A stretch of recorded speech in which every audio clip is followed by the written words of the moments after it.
7টি উপায় শেয়ার করব।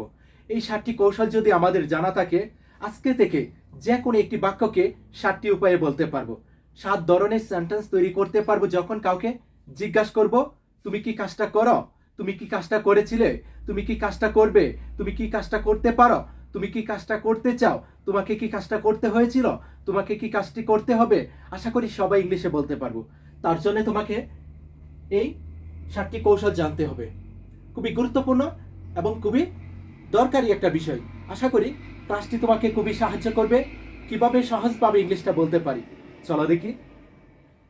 এখানে শুরুতে যে বাক্যটি রয়েছে, যখন কাউকে জিজ্ঞাসা করব, তুমি কি যাও, তুমি কি পড়ো, তুমি কি খাও, তুমি কি ঘুমাও, তুমি কি কাজটা করো, সেই ক্ষেত্রে শুরুতে হবে কি ডু অথবা ডাজ। সাবজেক্ট অনুযায়ী ডু অথবা ডাজ হবে।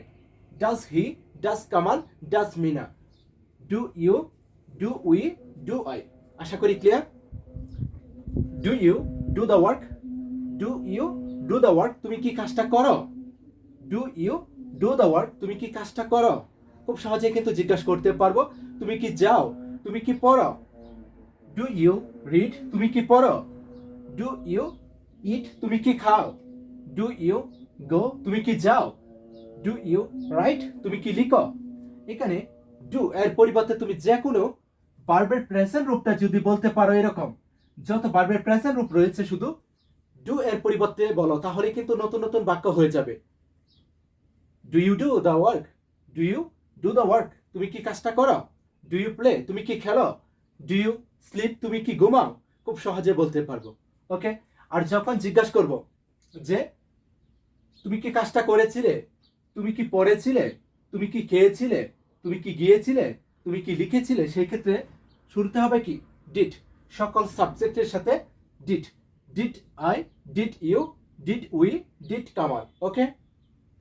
তারপর সেম আগের মতোই, did you do the work, তুমি কি কাজটা করেছিলে, did you do the work, তুমি কি কাজটা করেছিলে, do you do the work, তুমি কি কাজটা করো, does he do the work, সে কি কাজটা করে, does Kamal do the work, Kamal কি কাজটা করে। ওকে।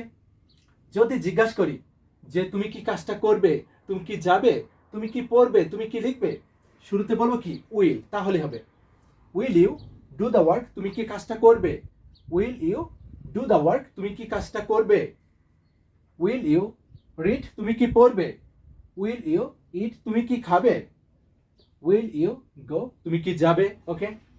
যদি জিজ্ঞাসা করি তুমি কি কাজটা করতে পারো, সেই ক্ষেত্রে হবে শুরুতে can. Can you do the work, তুমি কি কাজটা করতে পারো, ক্যান ইউ রিড, তুমি কি পড়তে পারো, ক্যান ইউ ইট, তুমি কি খেতে পারো, ক্যান ইউ গো, তুমি কি যেতে পারো, ক্যান ইউ রাইট, তুমি কি লিখতে পারো। ক্লিয়ার। যদি জিজ্ঞাসা করি তুমি কি কাজটা করতে চাও, তুমি কি কাজটা করতে চাও, অথবা তুমি কি যেতে চাও, তুমি কি পড়তে চাও, তুমি কি ঘুমাতে চাও, শুরুতে হবে কি ডু ইউ ওয়ান্ট টু।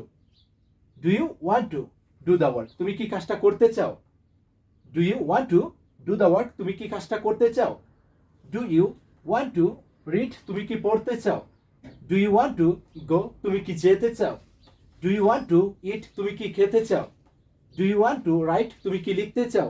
খুব সহজে কিন্তু বলতে পারবো। এখানে তুমি ডু এর পরিবর্তে বলতে পারো কি ডিড। যখন জিজ্ঞাসা করবো তুমি কি কাজটা করতে চেয়েছিলে, তখন বলবো কি ডিড। আর এখানে ডু অথবা ডাজ হতে পারে আগের মতোই। Does he want to do the work, সে কি কাজটা করতে চায়, does Kamal want to do the work, Kamal কি কাজটা করতে চায়। Clear. Did you want to do the work, তুমি কি কাজটা করতে চেয়েছিলে, did you want to do the work, তুমি কি কাজটা করতে চেয়েছিলে, did you want to read, তুমি কি পড়তে চেয়েছিলে, did you want to eat, তুমি কি খেতে চেয়েছিলে, did you want to go, তুমি কি যেতে চেয়েছিলে। সহজভাবে কিন্তু সবাই ইংলিশটা তৈরি করতে পারবো, ইংলিশটা বলতে পারবো শুধু ডু এর পরিবর্তে এরকম ভার্বের প্রেজেন্ট রূপটা বলবো, তাহলেই হবে। যদি কাউকে জিজ্ঞাসা করি তোমাকে কি কাজটা করতে হবে, তোমাকে কি যেতে হবে, তোমাকে কি পড়তে হবে, শুরুতে হবে কি ডু অথবা ডাজ হতে পারে আগের মতোই। Do you have to do the work, do you have to do the work, তোমাকে কি কাজটা করতে হবে, do you have to read, তোমাকে কি পড়তে হবে? Do you have to go, তোমাকে কি যেতে হবে? Do you have to write, তোমাকে কি লিখতে হবে? যদি জিজ্ঞাসা করি তাকে কি কাজটা করতে হবে, ডাজ হি, ডাজ কামাল, এরকম ভাবে।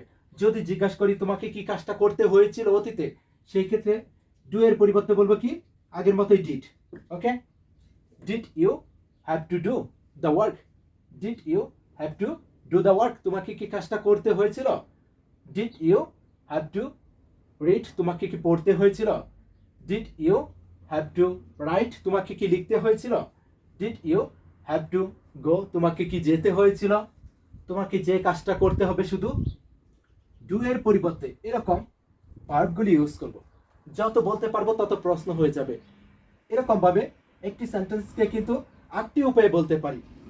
1 2 3 4 5 6 7 8। ওকে, এভাবে যদি শিখতে পারি আশা করি সবাই আজকের পর থেকে ইংলিশটা তৈরি করতে পারবো, ইংলিশটা বলতে পারবো। যদি ক্লাসটি ভালো লেগে থাকে অবশ্যই শেয়ার করে দিও। ওকে, বেস্ট অফ লাক।